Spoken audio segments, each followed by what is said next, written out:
All right, so today we are going to be going over the day 80 of the 1 year chronological Bible plan, and we are going to be continuing on in Deuteronomy and also jumping into Psalms. So let's get into it. Deuteronomy 31. And Moses recited the words of this song from beginning to end in the hearing of the whole assembly of Israel. Deuteronomy 32. Listen, you heavens, and I will speak. Hear, you earth, the words of my mouth. Let my teaching fall like rain, and my words descend like dew, like showers on new grass, like abundant rain on tender plants. I will proclaim the name of the Lord. Oh, praise the greatness of our God. He is the rock, his works are perfect, and all his ways are just. A faithful God who does no wrong, upright and just is he. They are corrupt and not his children. To their shame they are a warped and crooked generation. Is this the way you repay the Lord, you foolish and unwise people? Is he not your father, your creator, who made you and formed you? Remember the days of old. Consider the generations long past. Ask your father, and he will tell you, your elders, and they will explain to you.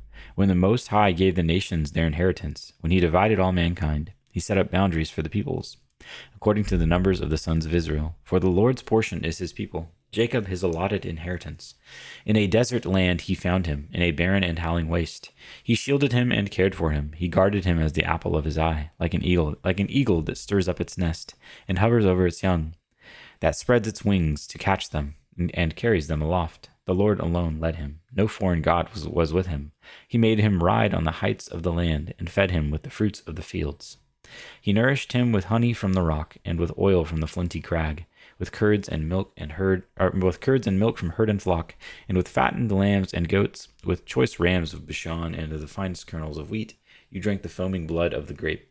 Jeshurun grew fat and kicked. Filled with food, they became heavy and sleek. They abandoned the God who made them and rejected the rock their savior.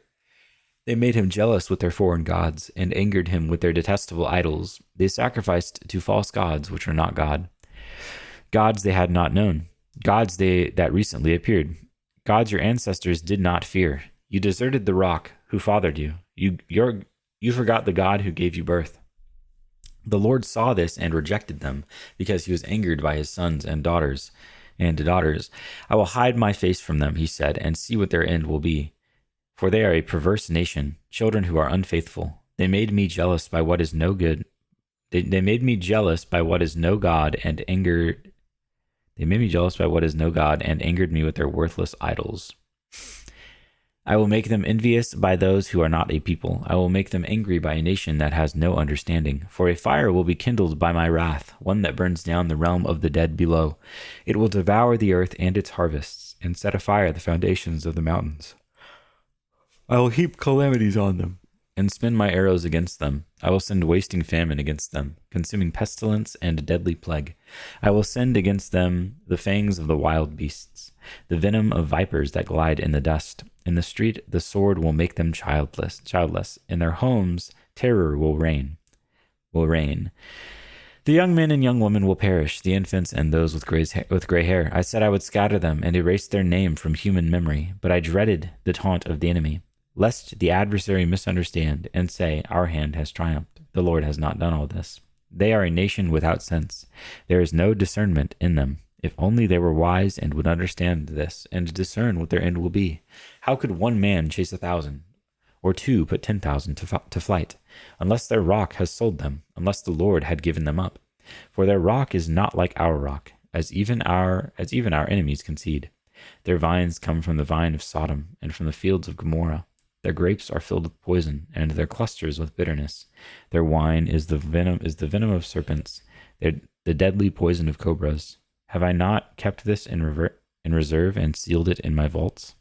It is mine to avenge. I will repay. In due time their foot will slip. Their day of disaster is near, and their doom rushes upon them.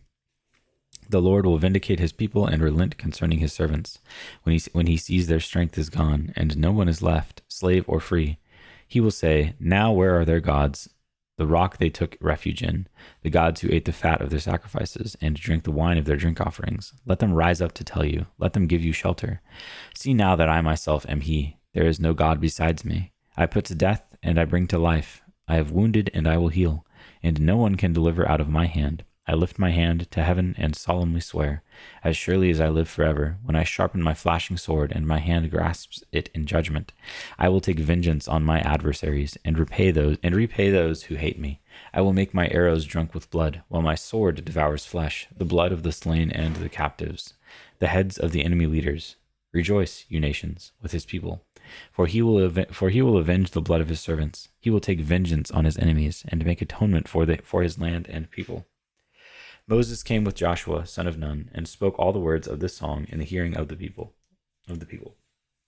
When Moses finished reciting all these words to all Israel, he said to them, "Take to heart all the words I have solemnly declared to you this day, so that you may command your children to obey carefully all the words of this law. They are not just idle words for you. They are your life. By them you will live long in the land you are crossing the Jordan to possess." Moses to die on Mount Nebo. On that same day, the Lord told Moses, "Go up into the Abarim range to Mount Nebo in Moab, across from Jericho, and view Canaan, the land I am giving the Israelites as their own possession. There on the mountain that you have climbed, you will die and be gathered to your people. Just as your brother Aaron died on Mount Hor and was gathered to his people. This is because both of you broke faith with me in the presence of the Israelites at the waters of Meribah Kadesh in the desert of Zin, and because you did not uphold my holiness among the Israelites. Therefore, you will see the land only from a distance. You will not enter the land I am giving to the people of Israel." Psalms 90, Book 4, Psalms 90 through 106. A prayer of Moses, the man of God. Lord, you have been our dwelling place throughout all generations, before the mountains were born, or you brought forth the whole world. From everlasting to everlasting, you are God. You turn people back to dust, saying, "Return to dust, you mortals." 1,000 years in your sight are like a day that has just gone by, or like a watch in the night. Yet you sweep people away in the sleep of death. They are like the new grass of the morning. In the morning it springs up new, but by evening it is dry and withered. We are consumed by your anger, and terrified by your indignation. You have set our iniquities before you, our secret sins in the light of your presence. All our days pass away under your wrath. We finish our years with a moan. Our days may come to 70 years, or 80 if our strength endures. Yet the best of them are but trouble and sorrow, for they quickly pass and we fly away. If only we knew the power of your anger. Your wrath is as great as the fear that is your due.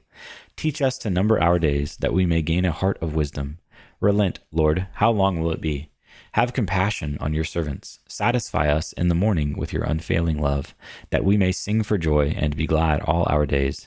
Make us glad for as many days as you have afflicted us, for as many years as we have seen trouble. May your deeds be shown to your servants, your splendor to their children. May the favor of the Lord our God rest on us. Establish the work of our hands for us. Yes, establish the work of our hands. And that is day 80.